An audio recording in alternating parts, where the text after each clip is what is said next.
ವಾಣಿ date 30/7/2026 ಪ್ರಾತಃ ಮುರಳಿ. ಓಂ ಶಾಂತಿ. ಬಾಪ್ ದಾದಾ ಮಧುಬನ. ಮಧುರ ಮಕ್ಕಳೇ,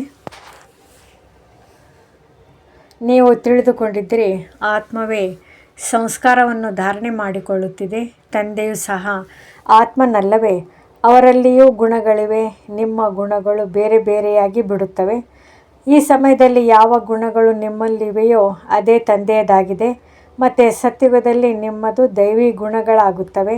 ತಂದೆಯು ಜ್ಞಾನ ಸಾಗರ, ಪ್ರೀತಿಯ ಸಾಗರನಾಗಿದ್ದಾರೆ. ಕೃಷ್ಣನ ಮಹಿಮೆಯು ಬೇರೆಯಾಗಿದೆ. ಶಿವತಂದೆಗೆ 16 ಕಲಾ ಸಂಪೂರ್ಣನೆಂದು ಹೇಳಲು ಸಾಧ್ಯವಿಲ್ಲ.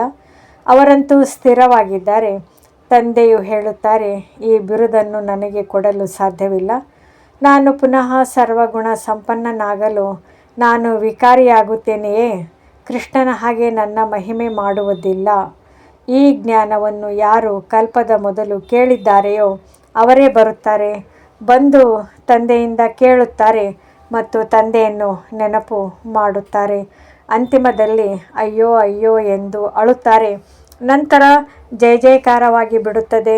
ನೀವೀಗ ಯಾತ್ರೆಯ ರಹಸ್ಯವನ್ನು ತಿಳಿದುಕೊಂಡಿದ್ದೀರಿ. ಈ ಯಾತ್ರೆಯಿಂದ ಮತ್ತೆ ನೀವು ಮೃತ್ಯುಲೋಕಕ್ಕೆ ಹಿಂತಿರುಗುವುದಿಲ್ಲ. ಆ ತೀರ್ಥಯಾತ್ರೆಗಳಿಂದ ಪುನಃ ಮನೆಗೆ ಹಿಂತಿರುಗಿ ಬರುತ್ತಾರೆ. ಎಷ್ಟೊಂದು ಮನುಷ್ಯರು ಸ್ನಾನ ಮಾಡಲು ಹೋಗುತ್ತಾರೆ. ಭಕ್ತಿಯ ವಿಸ್ತಾರ ನೋಡಿ ಎಷ್ಟೊಂದಿದೆ. ಹೇಗೆ ವೃಕ್ಷವು ಎಷ್ಟು ದೊಡ್ಡದಾಗಿರುತ್ತದೆ, ಬೀಜವಂತೂ ಬಹಳ ಚಿಕ್ಕದಾಗಿರುತ್ತದೆ. ಹಾಗೆಯೇ ಭಕ್ತಿಯ ವಿಸ್ತಾರವು ಎಷ್ಟೊಂದಿದೆ. ಜ್ಞಾನ ಸಾಗರದಲ್ಲಿ ಒಂದು ಸಲ ಮುಳುಗಿದರೂ ಸಹ ನಿಮ್ಮದು ಸದ್ಗತಿ ಆಗಿಬಿಡುತ್ತದೆ. ಭಕ್ತಿಯಲ್ಲಿ ಇಳಿಯುತ್ತಾ ಇಳಿಯುತ್ತಾ ಅರ್ಧ ಕಲ್ಪ ಹಿಡಿಸುತ್ತದೆ. ಇಲ್ಲಿ ನಿಮಗೆ ಏಣಿಯನ್ನು ಹತ್ತುವುದರಲ್ಲಿ 1 ಸೆಕೆಂಡ್ ಸಾಕು. ಎಷ್ಟು ಒಳ್ಳೆಯ ಲಿಫ್ಟ್ ಆಗಿದೆ. ಕೆಳಗಿನಿಂದ ಒಮ್ಮೆಲೆ ಮೇಲೆ ತಮ್ಮ ಮನೆಗೆ ಕರೆದುಕೊಂಡು ಹೋಗುತ್ತಾರೆ. ಇದಕ್ಕೆ ಏರುವ ಕಲೆಯಿಂದ ಸರ್ವರ ಉದ್ಧಾರವೆಂದು ಹೇಳಲಾಗುತ್ತದೆ. ಸರ್ವರ ಸದ್ಗತಿದಾತನು ತಂದೆಯೊಬ್ಬರೇ ಆಗಿದ್ದಾರೆ. ಈಗ ಜ್ಞಾನ ಭಕ್ತಿಯ ಅಂತರವನ್ನು ನೋಡಿದಿರಿ. ಜ್ಞಾನ ಭಕ್ತಿ ವೈರಾಗ್ಯವಲ್ಲವೇ? ಸನ್ಯಾಸಿಗಳದು ಮಿತವಾದ ವೈರಾಗ್ಯವಾಗಿದೆ. ತಂದೆಯು ತಿಳಿಸಿದ್ದಾರೆ, 2 ಪ್ರಕಾರದ ವೈರಾಗ್ಯವಿದೆ. ಒಂದು ಹದ್ದಿನ ವೈರಾಗ್ಯ, ಯಾವುದರಿಂದ ಯಾರದೇ ಸದ್ಗತಿ ಆಗುವುದಿಲ್ಲ. ಇನ್ನೊಂದು ಬೇಹದ್ದಿನ ವೈರಾಗ್ಯವಾಗಿದೆ. ಇದರಿಂದ ನಿಮ್ಮ ಸದ್ಗತಿ ಆಗಿಬಿಡುತ್ತದೆ. ಸದ್ಗತಿಗಾಗಿ ಈಗ ನೀವು ಮಕ್ಕಳಿಗೆ ಶ್ರೇಷ್ಠಾತಿ ಶ್ರೇಷ್ಠರಾಗುವ ಮತ ಸಿಗುತ್ತದೆ. ಈಗ ಶ್ರೀಮತದನುಸಾರ ಶ್ರೇಷ್ಠ ಪ್ರಪಂಚದ ಸ್ಥಾಪನೆಯಾಗುತ್ತಿದೆ. ರಾವಣನ ಮತದನುಸಾರ ಈ ಭ್ರಷ್ಟ ಪ್ರಪಂಚವಾಗಿದೆ. ನಾವು ಶ್ರೇಷ್ಠರಾಗುತ್ತಿದ್ದೇವೆ. ಈ ಮಾತುಗಳು ನಿಮಗೆ ತಿಳಿದಿದೆ. ಪ್ರಪಂಚದವರಿಗೆ ಏನೂ ತಿಳಿದಿಲ್ಲ. ಈ ಬ್ರಹ್ಮಕುಮಾರಿಯರು ವಿನಾಶ ಮಾಡಿಸುವವರಾಗಿದ್ದಾರೆಂದು ಹೇಳುತ್ತಾರೆ. ಆದರೆ ಸತ್ಯವಾಗಿ ವಿನಾಶವಂತೂ ಆಗಲೇಬೇಕಾಗಿದೆ. ಇದರಿಂದಲೇ ಕಲ್ಯಾಣವಾಗುವುದು. ಕಲ್ಯಾಣಕಾರಿ ತಂದೆಯು ಬರುತ್ತಾರೆ. ಆಗಲೇ ಮಹಾಭಾರತ ಯುದ್ಧವಾಗುತ್ತದೆ. ಈ ಬ್ರಹ್ಮ ಕುಮಾರಿಯರು ವಿನಾಶ ಮಾಡುತ್ತಾರೆ ಎಂದು ನಾವು ಹೇಳುತ್ತಿದ್ದೇವಲ್ಲವೇ ಎನ್ನುತ್ತಾರೆ. ಅವಶ್ಯವಾಗಿ ವಿನಾಶವಂತೂ ಆಗಲೇಬೇಕಾಗಿದೆ. ನಾವು ಹೊಸ ಪ್ರಪಂಚವನ್ನು ಸ್ಥಾಪನೆ ಮಾಡುತ್ತೇವೆ. ಹಳೆಯದರ ನಂತರ ಹೊಸದು ಬರಲೇಬೇಕಾಗಿದೆ. ಕಲ್ಪಕಲ್ಪವೂ ವಿನಾಶವಾಗುತ್ತದೆ. ಇದರಿಂದಲೇ ಭಾರತದಲ್ಲಿ ಸ್ವರ್ಗದ ಬಾಗಿಲು ತೆರೆಯುತ್ತದೆ. ಆದರೆ ಇದನ್ನು ಮನುಷ್ಯರು ತಿಳಿದುಕೊಳ್ಳುವುದಾದರೂ ಹೇಗೆ? ಮುಂದೆ ಹೋದಂತೆ ಅನೇಕರು ತಿಳಿದುಕೊಳ್ಳುವರು. ತಂದೆಯು ಬರುತ್ತಾರೆ. ಇಡೀ ಹಳೆಯ ಪ್ರಪಂಚವು ಸ್ವಾಹ ಆಗಿಬಿಡುತ್ತದೆ. ನಿಮ್ಮ ಈ ಯಜ್ಞವಂತೂ ಅದ್ಭುತವಾಗಿದೆ. ಇದರಲ್ಲಿ ಎಲ್ಲವೂ ಆಹುತಿಯಾಗಬೇಕಾಗಿದೆ. ಇದು ಸಹ ನಿಮಗೆ ಗೊತ್ತು, ಮತ್ತಾರಿಗೂ ಗೊತ್ತಿಲ್ಲ. ಪಾಂಡವರ ವಿಜಯವಾಗುವುದು, ಮತ್ತೆಲ್ಲರೂ ಸಮಾಪ್ತಿಯಾಗುವರು. ನೀವು ಪಾಂಡವರೇ ಉಳಿಯುತ್ತೀರಿ. ನಂತರ ಹೊಸ ಪ್ರಪಂಚದಲ್ಲಿ ರಾಜ್ಯ ಮಾಡುತ್ತೀರಿ. ಈ ಜ್ಞಾನವು ಬಹಳ ಅದ್ಭುತವಾಗಿದೆ. ಎಲ್ಲರ ದುಃಖಹರ್ತ, ಸುಖಕರ್ತ, ಸದ್ಗತಿ ಕೊಡುವವರು ಒಬ್ಬರೇ ತಂದೆಯಾಗಿದ್ದಾರೆ. ಎಷ್ಟು ಮಧುರ, ಎಷ್ಟೊಂದು ಪ್ರಿಯ ತಂದೆಯಾಗಿದ್ದಾರೆ. ಮಧುರ ತಂದೆಯೇ, ತಾವು ಬಂದರೆ ನಾವು ನಿಮಗೆ ಬಲಿಹಾರಿ ಆಗುತ್ತೇವೆ. ನನ್ನವರು ನಿಮ್ಮ ಹೊರತು ಮತ್ತಾರೂ ಇಲ್ಲವೆಂದು ಹೇಳುತ್ತಾ ಬಂದಿದ್ದಿರಿ. ಆದರೆ ಇದರ ಅರ್ಥವು ಮನೆ ಮಠವನ್ನು ಬಿಟ್ಟು ಇಲ್ಲಿ ಬಂದು ಕುಳಿತುಕೊಳ್ಳುತ್ತೇವೆ ಎಂದಲ್ಲ. ಭಲೆ ಗೃಹಸ್ಥ ವ್ಯವಹಾರದಲ್ಲಿಯೇ ಇರಿ. 7 ದಿನಗಳ ಕೋರ್ಸ್ ತೆಗೆದುಕೊಂಡು ಮತ್ತೆ ಎಲ್ಲಿಯಾದರೂ ಹೋಗಿರಿ, ಮನ್ಮನಾಭವ. ಕೇವಲ ತಂದೆಯನ್ನು ನೆನಪು ಮಾಡಬೇಕು ಮತ್ತು ಆಸ್ತಿಯನ್ನು ಪಡೆಯಬೇಕಾಗಿದೆ. ಕೇವಲ ನೆನಪಿನ ಯಾತ್ರೆಯಲ್ಲಿ ಇರಬೇಕಾಗಿದೆ. ಇದರಿಂದಲೇ ದೋಣಿಯು ಪಾರಾಗುವುದು. ಇದನ್ನು ಸಹ ನೀವು ತಿಳಿದುಕೊಂಡಿದ್ದೀರಿ. ಪವಿತ್ರರಾಗಿರಬೇಕಾಗಿದೆ. ಛೀ ಪದಾರ್ಥಗಳನ್ನು ತಿನ್ನಬಾರದು. ಮುರುಳಿಯಂತೂ ಅವಶ್ಯವಾಗಿ ಸಿಗುತ್ತದೆ. ಕೆಲವೊಂದು ಸಮಯದಲ್ಲಿ ಮುರುಳಿಯು ಸಿಗುವುದಿಲ್ಲ, ಆಪತ್ತುಗಳು ಬರುತ್ತದೆ, ಏರುಪೇರುಗಳಾಗುತ್ತವೆ, ಆಗ ಮುರುಳಿಯು ಸಿಗುವುದಿಲ್ಲ.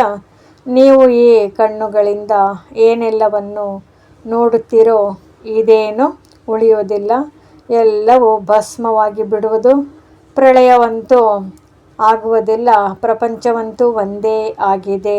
ಹೊಸದರಿಂದ ಹಳೆಯದಾಗುತ್ತದೆ.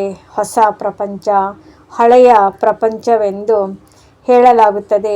ಈಗಂತೂ ಹೇಳುತ್ತೀರಿ, ಇದು ಹಳೆಯ ಪ್ರಪಂಚವಾಗಿದೆ. ಇನ್ನು ಸ್ವಲ್ಪವೇ ಸಮಯವಿದೆ. ಕಲ್ಪದ ಆಯುಸ್ಸು ಲಕ್ಷಾಂತರ ವರ್ಷಗಳೆಂದು ಅವರು ಹೇಳುತ್ತಾರೆ. ಕಲಿಯುಗವು ಇನ್ನೂ 40,000 ವರ್ಷಗಳು ನಡೆಯುವುದೆಂದು ಹೇಳುತ್ತಾರೆ. ವಾಸ್ತವದಲ್ಲಿ ಇದು 5,000 ವರ್ಷಗಳ ಚಕ್ರವಾಗಿದೆ. ನಿಮ್ಮ ಬುದ್ಧಿಯಲ್ಲಿ ಸಂಪೂರ್ಣ ಜ್ಞಾನವಿದೆ. ಮನುಷ್ಯರು ಬಹಳ ಕಲ್ಲು ಬುದ್ಧಿಯವರಾಗಿದ್ದಾರೆ. ಪಾತ್ರಧಾರಿಗಳಾಗಿಯೂ ಡ್ರಾಮಾದ ರಚಯಿತ ನಿರ್ದೇಶಕರನ್ನು ಅರಿತುಕೊಂಡಿಲ್ಲ. ಅಂದಮೇಲೆ ಅವರಿಗೆ ಏನು ಹೇಳುವುದು? ವಿಶ್ವದ ಚರಿತ್ರೆ, ಭೂಗೋಳವು ಹೇಗೆ ಪುನರಾವರ್ತನೆಯಾಗುತ್ತದೆ ಎಂಬುದನ್ನಂತೂ ತಿಳಿದುಕೊಳ್ಳಬೇಕಲ್ಲವೇ? ಯಾರು ಚೆನ್ನಾಗಿ ತಿಳಿದುಕೊಳ್ಳುವರೋ ಅವರು ಬುದ್ಧಿಯಲ್ಲಿ ಧಾರಣೆ ಮಾಡಿಕೊಂಡು ಅನ್ಯರಿಗೆ ಧಾರಣೆ ಮಾಡಿಸುತ್ತಾರೆ. ಅಂಥವರು ಶ್ರೇಷ್ಠ ಪದವಿಯನ್ನು ಪಡೆಯುತ್ತಾರೆ. ತಂದೆಯು ತಿಳಿಸುತ್ತಾರೆ, ನನ್ನಲ್ಲಿ ಯಾವ ಜ್ಞಾನವಿದೆಯೋ ಅದನ್ನು ಈಗ ನಿಮಗೆ ತಿಳಿಸುತ್ತಿದ್ದೇನೆ. ಡ್ರಾಮಾನುಸಾರ ನಾನು ಪುನರಾವರ್ತನೆ ಮಾಡುತ್ತೇನೆ. ನನ್ನದು ಡ್ರಾಮಾದಲ್ಲಿ ಪಾತ್ರವಿದೆ. ಭಕ್ತಿ ಮಾರ್ಗದಲ್ಲಿಯೂ ಪಾತ್ರವನ್ನು ಅಭಿನಯಿಸಿದೆನು. ಈಗ ಬಂದು ನಿಮಗೆ ತನ್ನ ಮತ್ತು ರಚನೆಯ ಆದಿ ಮಧ್ಯ ಅಂತ್ಯವನ್ನು ಪರಿಚಯವನ್ನು ಕೊಡುತ್ತೇನೆ. ನಾನು ಸಹ ಡ್ರಾಮಾದ ಬಂಧನದಲ್ಲಿದ್ದೇನೆ. ನನ್ನ ಪರಿಚಯವನ್ನು ಕೊಡಲು ಮತ್ತು ರಚನೆಯ ಆದಿ ಮಧ್ಯ ಅಂತ್ಯವನ್ನು ತಿಳಿಸಲು ಒಂದೇ ಬಾರಿ ಬರುತ್ತೇನೆ. ಒಳ್ಳೆಯದು, ಮಧುರಾತಿ ಮಧುರ. ಅಗಲಿ ಹೋಗಿ ಮರಳಿ ಸಿಕ್ಕಿರುವ ಮಕ್ಕಳ ಪ್ರತಿ ಮಾತಾಪಿತಾ ಬಾಪ್ ದಾದಾರವರ ನೆನಪು, ಪ್ರೀತಿ ಹಾಗೂ ಸುಪ್ರಭಾತ. ಆತ್ಮಿಕ ಮಕ್ಕಳಿಗೆ ಆತ್ಮಿಕ ತಂದೆಯ ನಮಸ್ತೆ. ಧಾರಣೆಗಾಗಿ ಮುಖ್ಯ ಸಾರ. ತಂದೆಯ ಸಮಾನ ವಿಧೇಯರಾಗಬೇಕಾಗಿದೆ. ಎಂದೂ ಯಾವುದೇ ಮಾತಿನಲ್ಲಿ ತಮ್ಮ ಅಹಂಕಾರವನ್ನು ತೋರಿಸಬಾರದು. ನಿರಾಕಾರಿ ಮತ್ತು ನಿರಹಂಕಾರಿಗಳಾಗಿ ಇರಬೇಕಾಗಿದೆ. ತಂದೆ, ಶಿಕ್ಷಕ ಮತ್ತು ಸದ್ಗುರುವಿನ ಅಂತರವನ್ನು ತಿಳಿದುಕೊಂಡು ನಿಶ್ಚಯ ಬುದ್ಧಿಯವರಾಗಿ ಶ್ರೀಮತದಂತೆ ನಡೆಯಬೇಕಾಗಿದೆ. ಆತ್ಮಿಕ ಯಾತ್ರೆಯಲ್ಲಿ ಇರಬೇಕಾಗಿದೆ. ವರದಾನ. ಪುರುಷಾರ್ಥ ಶಬ್ದವನ್ನು ಯಥಾರ್ಥ ರೀತಿಯಿಂದ ಉಪಯೋಗ ಮಾಡುತ್ತಾ ಸದಾ ಮುಂದುವರಿಯುವ ಶ್ರೇಷ್ಠ ಪುರುಷಾರ್ಥಿ ಭವ. ಹಲವೊಮ್ಮೆ ಪುರುಷಾರ್ಥಿ ಎಂಬ ಶಬ್ದವು ಸಹ ಸೋಲುಂಟು ಮಾಡುವುದರಲ್ಲಿ ಅಥವಾ ಅಸಫಲತೆಯನ್ನು ಪ್ರಾಪ್ತಿ ಮಾಡಿಸುವುದರಲ್ಲಿ ಆಧಾರವಾಗಿ ಬಿಡುತ್ತದೆ. ಯಾವಾಗ ಯಾವುದೇ ತಪ್ಪಾಯಿತೆಂದರೆ ಹೇಳಿಬಿಡುತ್ತೀರಿ, ನಾವಂತೂ ಈಗ ಪುರುಷಾರ್ಥಿ ಆಗಿದ್ದೇವೆ. ಆದರೆ ಯಥಾರ್ಥ ಪುರುಷಾರ್ಥಿ ಎಂದಿಗೂ ಸಹ ಸೋಲನ್ನು ಅನುಭವಿಸಲು ಸಾಧ್ಯವಿಲ್ಲ.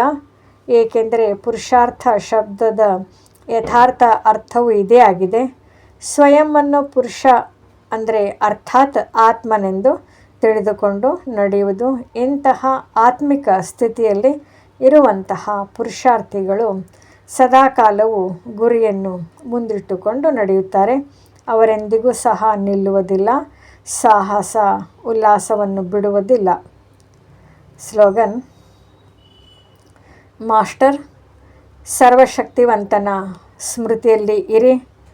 ಈ ಸ್ಮೃತಿಯೇ ಮಾಲೀಕತ್ವದ ಸ್ಮೃತಿಯನ್ನು ತರಿಸುತ್ತದೆ. ಅವ್ಯಕ್ತ ಸೂಚನೆ ಜ್ವಾಲಾ ಸ್ವರೂಪ ಸ್ಥಿತಿಯಲ್ಲಿರುತ್ತಾ ಶಕ್ತಿಶಾಲಿ ನೆನಪಿನ ಅನುಭವ ಮಾಡಿ ಯಾವುದೇ ಕಾರ್ಯ ಮಾಡುತ್ತಾ ಅಥವಾ ಮಾತನಾಡುತ್ತಾ ಮಧ್ಯದಲ್ಲಿ ಸಂಕಲ್ಪಗಳ ಟ್ರಾಫಿಕನ್ನು ನಿಲ್ಲಿಸಿ. 1 ನಿಮಿಷಕ್ಕಾಗಿ ಮನಸ್ಸಿನ ಸಂಕಲ್ಪಗಳನ್ನು ಶರೀರದ ಮೂಲಕ ನಡೆಯುತ್ತಿರುವ ಕರ್ಮವನ್ನು ಮಧ್ಯದಲ್ಲಿ ನಿಲ್ಲಿಸಿಯೂ ಈ ಅಭ್ಯಾಸ ಮಾಡಿ. ಆಗ ಬಿಂದು ರೂಪದ ಶಕ್ತಿಶಾಲಿ ಸ್ಥಿತಿಯಲ್ಲಿ ಸ್ಥಿತರಾಗಬಹುದು. ಹೇಗೆ ಅವ್ಯಕ್ತ ಸ್ಥಿತಿಯಲ್ಲಿರುತ್ತಾ ಕಾರ್ಯ ಮಾಡುವುದು ಸರಳವಾಗುತ್ತಾ ಹೋಗುತ್ತಿದೆ, ಹಾಗೆ ಈ ಬಿಂದು ರೂಪದ ಸ್ಥಿತಿಯೂ ಸಹ ಸಹಜವಾಗಲಿ. ಇದೇ ಯೋಗದ ಜ್ವಾಲಾ ಸ್ವರೂಪ ಸ್ಥಿತಿಯಾಗಿದೆ. ಓಂ ಶಾಂತಿ. ನಮ್ಮ ಚಾನೆಲ್ ವಿಡಿಯೋಗಳ ಹೆಚ್ಚಿನ ಮಾಹಿತಿಗಾಗಿ ಸಬ್ಸ್ಕ್ರೈಬ್ ಬಟನ್ಗೆ ಕ್ಲಿಕ್ ಮಾಡಿ ನಮ್ಮ ಚಾನೆಲ್ಗೆ ಸಬ್ಸ್ಕ್ರೈಬ್ ಮಾಡಿ. ಈ ವಿಡಿಯೋ ಇಷ್ಟವಾದಲ್ಲಿ ಲೈಕ್ ಮಾಡಿ, ಶೇರ್ ಮಾಡಿ ಹಾಗೂ ಕಮೆಂಟ್ ಮಾಡಿ. ಇಂದಿನ ಮುರಳಿಯ ಯಾವ ಒಂದು ಜ್ಞಾನಬಿಂದು ನಿಮ್ಮ ಹೃದಯವನ್ನು ಹೆಚ್ಚು ಸ್ಪರ್ಶಿಸಿತು? ನಿಮ್ಮ ಅನುಭವ ಕಾಮೆಂಟ್ನಲ್ಲಿ ಹಂಚಿಕೊಳ್ಳಿ. ಈ ಜ್ಞಾನ ಇಷ್ಟವಾದರೆ ವಿಡಿಯೋಗಳಿಗೆ ಲೈಕ್ ಮಾಡಿ, ಶೇರ್ ಮಾಡಿ ಮತ್ತು ಸಬ್ಸ್ಕ್ರೈಬ್ ಮಾಡಿ. ತಮಗೆ ವಿಡಿಯೋ ನೋಟಿಫಿಕೇಷನ್ ಸಿಗ್ತಾ ಇರುವುದು